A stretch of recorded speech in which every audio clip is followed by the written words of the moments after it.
Today's story time. Like, share and subscribe. Life and Vibes TV. Thank you, my God bless subscribers. I appreciate, love you, every single one of you. So from the reaction I saw from my last video of the tsunami, I can see you guys really enjoy that experience. So I decided to kind of do a part 2 to that, as it's relating to the same weather issues in Jamaica. But this time I was in Hurricane Ivan. So on this occasion I went to Jamaica again. I have lots of stories in Jamaica, as I'm a frequent flyer and I consider it my second home. So any chance I get, I'm going to cut and go Jamaica. This time I flew to Negril, and I flew there with my 2 boys. I booked into a hotel in Negril called Coral Seas.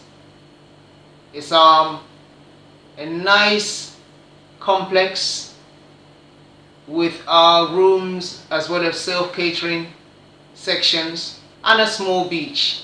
I booked into one of the self-catering complexes. I like to cook my own food even though I'm on holiday, as I enjoy cooking. So I booked into one of these complexes with my 2 sons.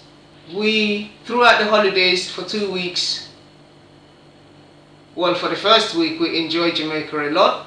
We went to lots of places, craft markets, went to the beach. I wanted to enjoy the 7 Mile beach, you know, that you can go from one hotel and walk through for miles and miles of white sand. They're really nice. Coral Seas though is at the near the center of Negril, and it has a small beach where not a lot of people can go, but it's quite nice and private. This beach, funnily enough, reminded me of the same beach I had in my dream. You have to forgive me with the dates in Jamaica. I went there so many times, the dates are a bit mixed up, but yeah, it reminded me of the beach that I had in my dream for the tsunami. You know, because sometimes when you go somewhere you feel like you've been there before, and this was the feeling I was getting when I went on that beach. As the days were going on, I decided to take a trip out. I hired a car, and I took me and my sons, and I said to them, come on guys, let's come out of Negril, go visit family and go other places. So I hired a car, we went to Lucy to visit family, and then from there we went to Montego Bay. In this holiday, it was, I think it was the rainy season, or the hurricane season. So it was quite rainy. Most days it was raining, some days the sun would come out, but nevertheless it was still hot, which I enjoyed. And I also love the smell of the rain when it hits the dry ground. There's a smell that comes from the rain when it rains in the sun, and I love that smell. So I didn't mind the rain. So this day I decided we was going to go to Montego Bay and explore it with my sons. Funny thing that happened on the way to Montego Bay, I left Lucy and I was going up. It was raining from Negril all the way to Lucy, and I left Lucy, and then all of a sudden it just stopped raining.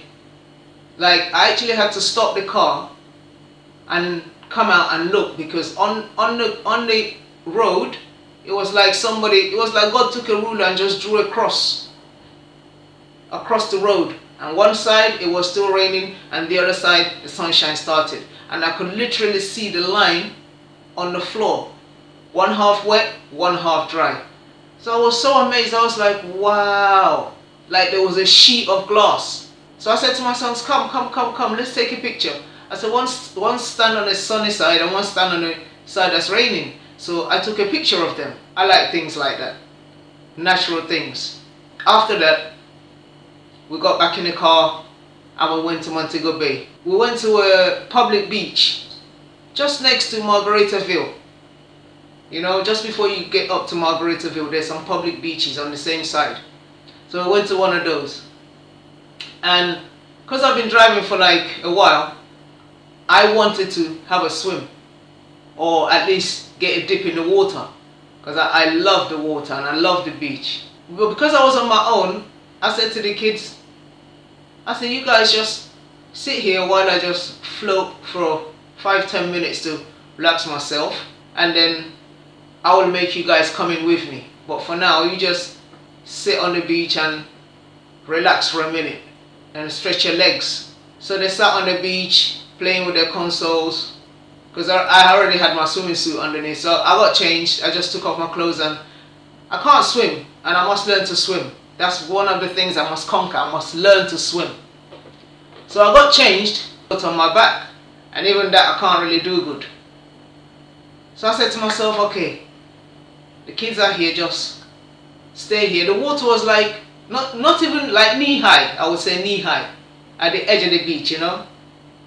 So I said, alright, I'm gonna just relax in the water for like 10-15 minutes, and then I'll bring the kids in. So when I started floating, I had to close my eyes because obviously the salt water was, I guess I was kind of panicking. The salt water was just coming in my face, so I had to close my eyes and try and tell myself to relax, relax, and you will float, relax. And I was focusing on relax, relax, and you will float, yeah, in my head. And eventually, I relaxed and I was floating. And that's really when I started enjoying the water.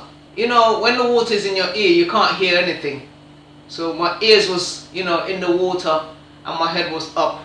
And I was enjoying floating, you know, for like 5-10 minutes.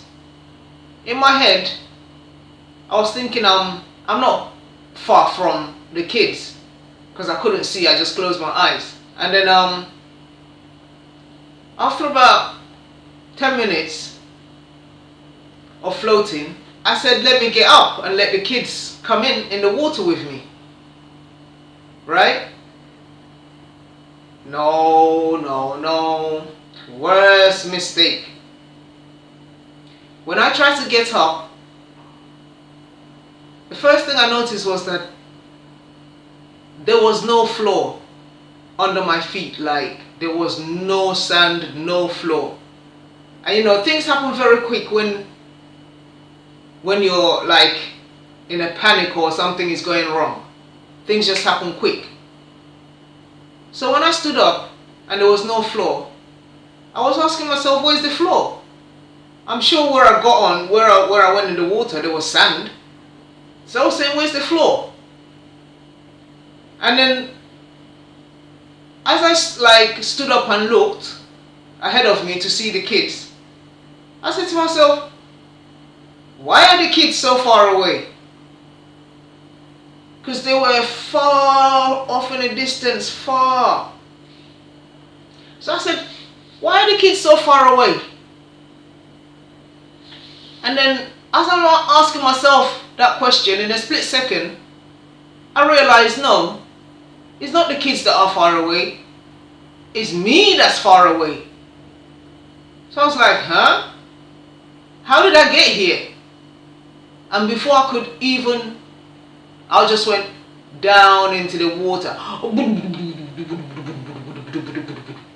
All I remember saying to myself was, taking a deep breath and hold it. Because there was no floor. I was kicking, there was no floor. So I just went down. And then the water went from warm to cold. I said, oh my God, in my head. I said, where the hell am I? And I just kept going down and going down and going down. And then I was like, am I in the ocean? Like, this is gone past the beach, I floated out. Maybe people were calling me, but because water in my ear, I couldn't hear. So I'd gone out further than I should have been. And then I'd sunk down. Let me tell you, right? The water, the bottom of the ocean is really disgusting. It's got every kind of rubbish there, right? Every kind of rubbish. Bottles, broken bottles, debris. The first thing I felt my leg step on, when I was sank, one leg stepped on something that felt like, you know, the rocks that can cut you? like there's some rocks that if you step on it, you have to step on it carefully, otherwise it'll cut you, yeah? That's what I thought I stepped on. And I was like, oh, at least I've reached the bottom. And then this rock just moved from under me like some living thing.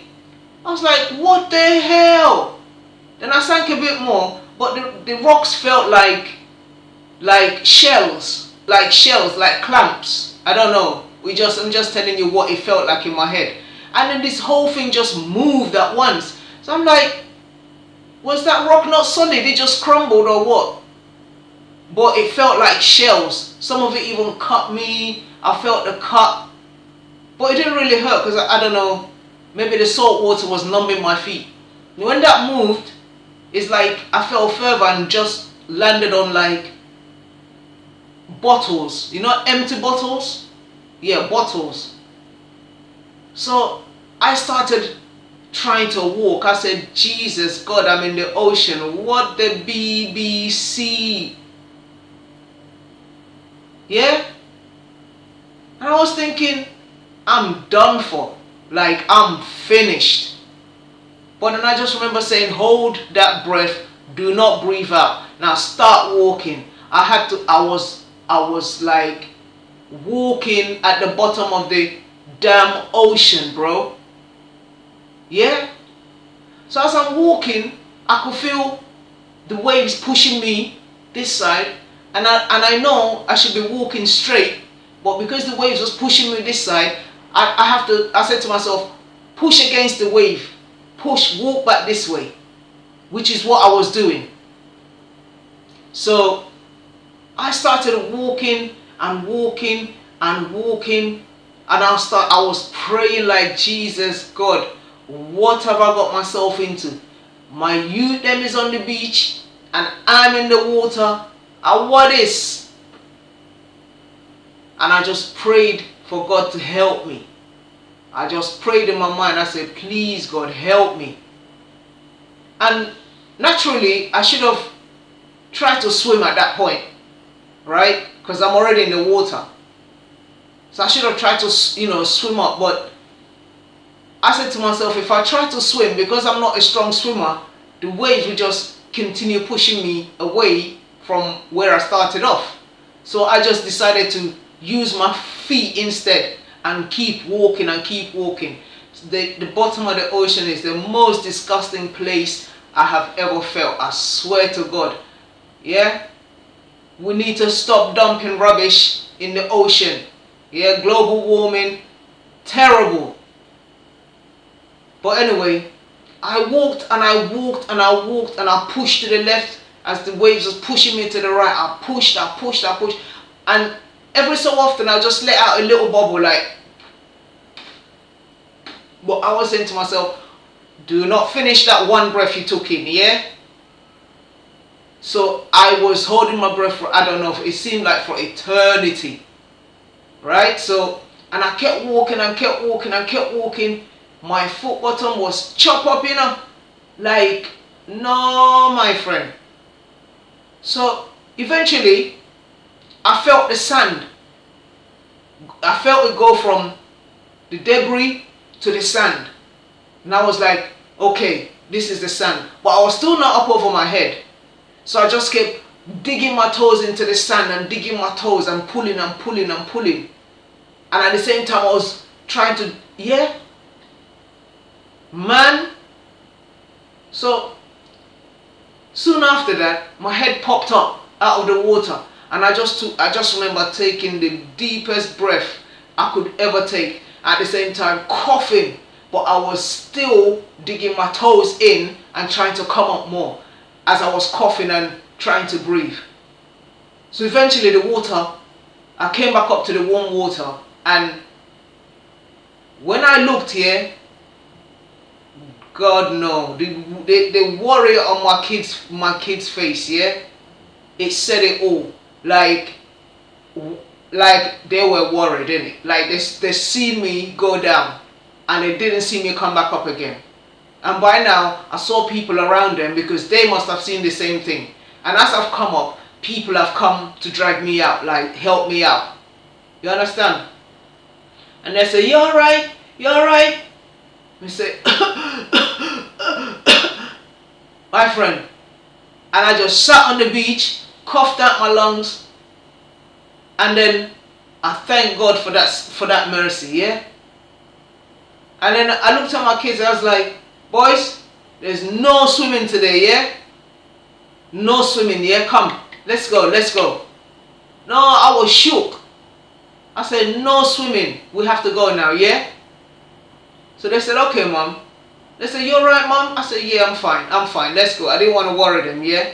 But that put, when I say fear, yeah, that scared the hell out of me, yeah? And I was grateful to have survived that, yeah? So I took the kids, I went back in the car.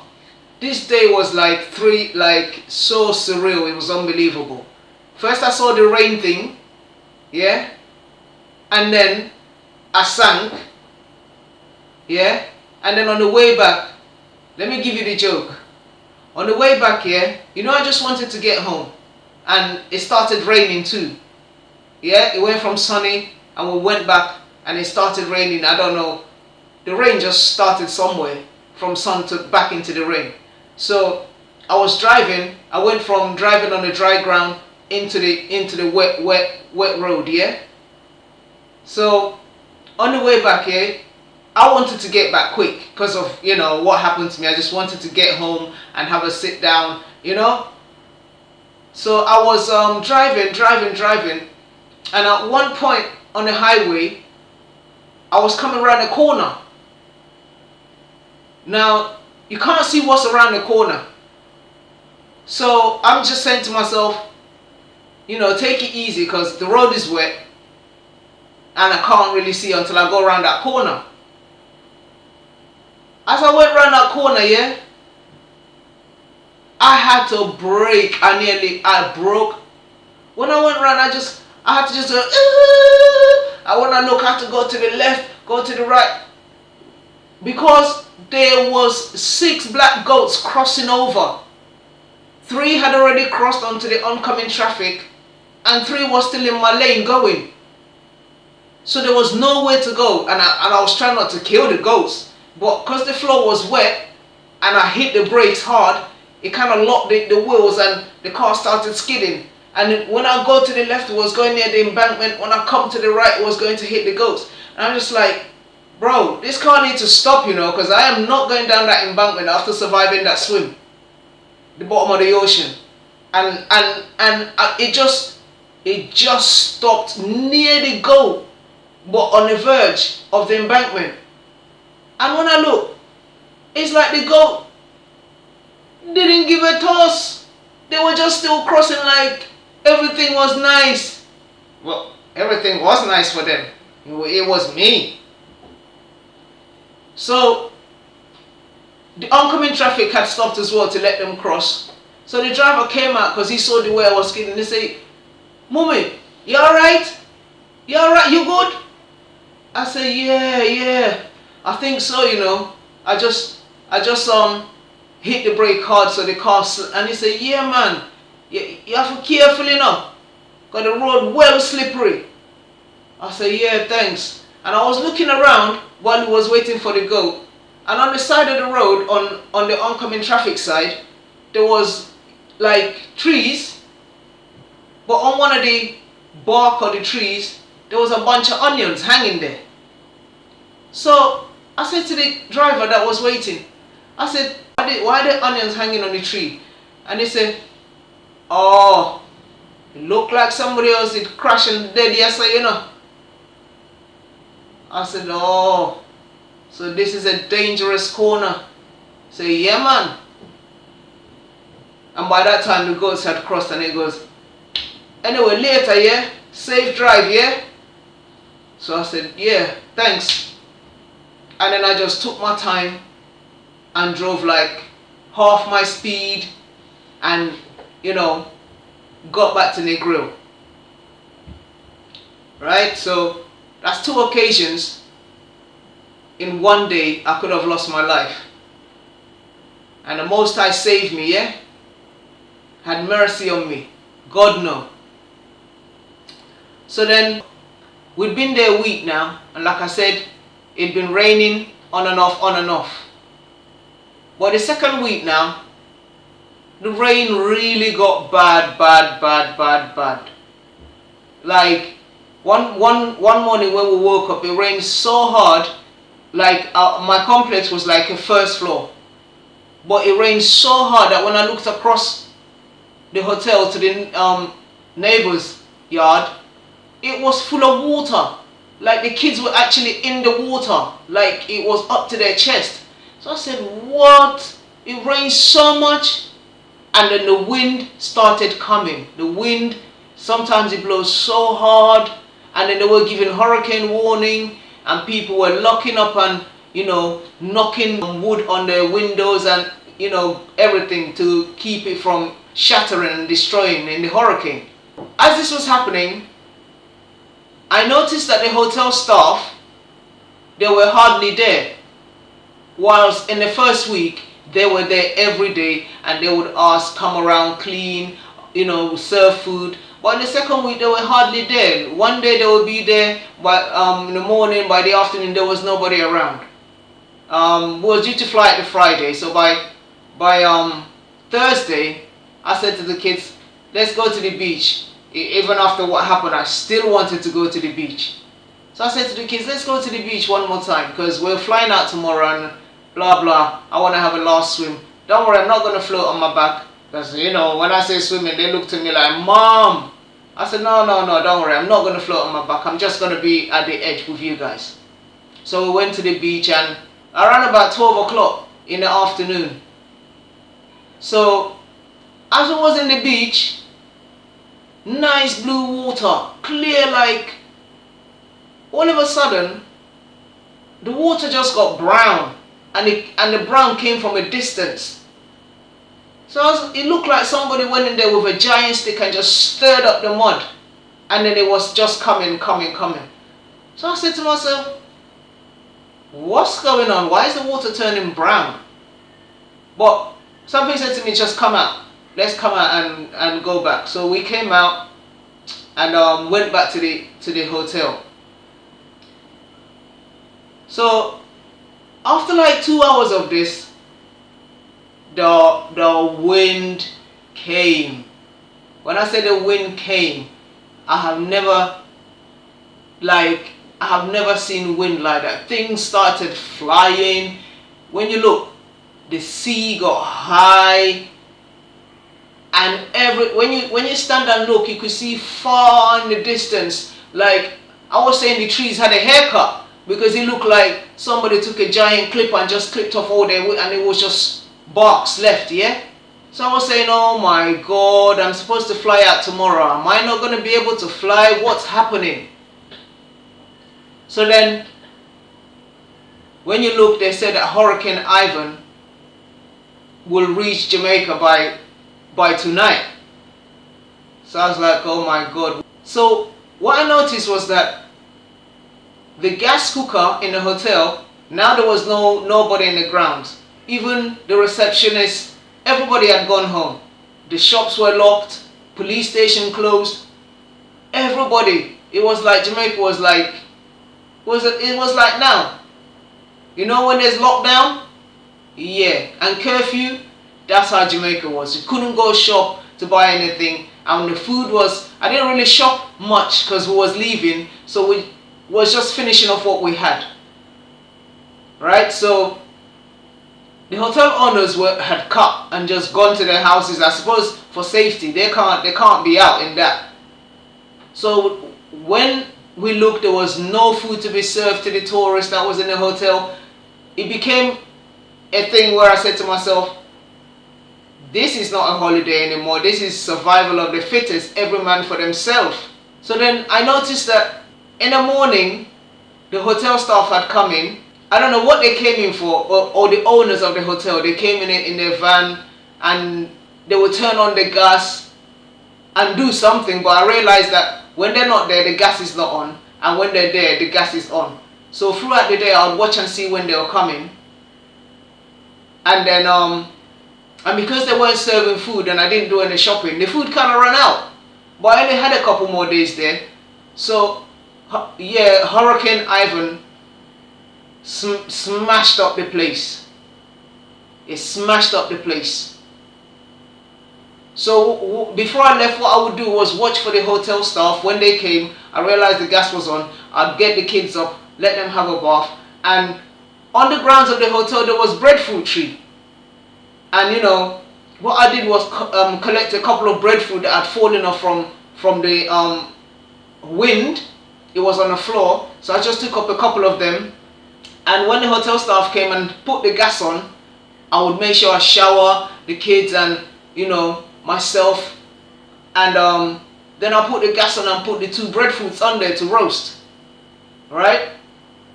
So by the time a couple of hours they left, I had 2 nice breadfruits left that was roasted. So we had 1 for that day and 1 the next day. I'll just time them when they come. I'll just use the gas, like fry it up quickly, make some saltfish or something, and then we'll have that to eat for the day, for the 2 days that we had left. On the day that we left, there was 1 person in reception checking out people. So we checked out the hotel, and driving to Montego Bay was like hell because big trees had fallen down, and houses had rolled down the hill where the wind had pushed them. We had to navigate oncoming traffic, had to use 1 lane to get through, to pass the big trees that had fallen into the road. It was really terrible. So I was thinking, at a time like this, the airport must be disorganized. When I got to the airport, usually you'd have like 2, 3, or even 4 officers that would search the bags when, you know, we fly in or fly out.